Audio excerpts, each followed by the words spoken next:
دغه کوم آیت دی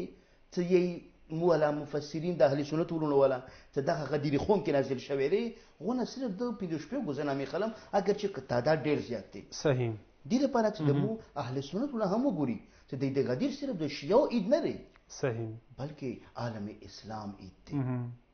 څه پیغام کې ان شاء الله غوپات کې تفصیل سره ذکر کوو صحیح فخر رازی تفسیر کبیر مفاتیح الغیب کې تفسیر کبیر باندې مشهور دي ابن صباغ مالکی جلال الدین سیوطی په در المنصور کې قاضی شوکانی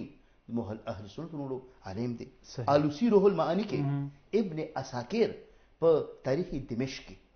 څنګه دالی کړي یعنی د غدیر واقعي په کې ذکر کړی دا چې دا آیات همدې په حق نازل شوی محمد عبدو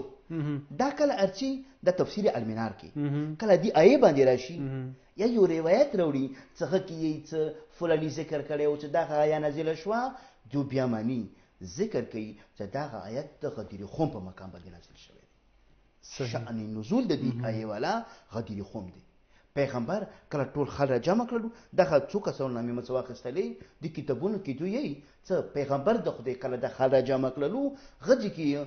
دغه آیه کې د بعد خل جمع کړلو د اعلان وکړلو من كنت مولا فهذا علی المولا پیغمبر دا ویلو چې د ما ځان طرف نه جمع کړی چې جبرائیل راغلی و بالکل دی ویلو چې یا ایها الرسول بلغ ما انزل الیک من ربک وان لم تفعل فما بلغت رسالته والله یعصمک من الناس صحیح بالکل حبیبه دما دا کار ته وکړه کدا کار د ونه کړلو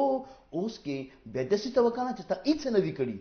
یعنی څه مطلب اخیری نقطه ذکر کم خیر د کټې وی غداغه څه حبیبه دما کچری د کوم اعلان ته تا کوونه لري د اعلان د ونه کړلو د تا توحید خاطر کړي د تا احکام خاطر کړي د تا آدم خاطر کړي د تا نبوت هم خاطر کړي کچری د دې بچون کړي اندغه ولایت امیر المؤمنین علی ابن ابي طالب علیه السلام بالکل دا بلته ده هم توحید بچي صحیح بالکل هم لا اله الا الله بچکو هم الله بچکو هم د دین بچکو هم رسول بچکو هم دغه احکام بچکو بعد کی څوره قربانیان امیر المؤمنین کی هم د ولایت ثمره د دین دی صورت کې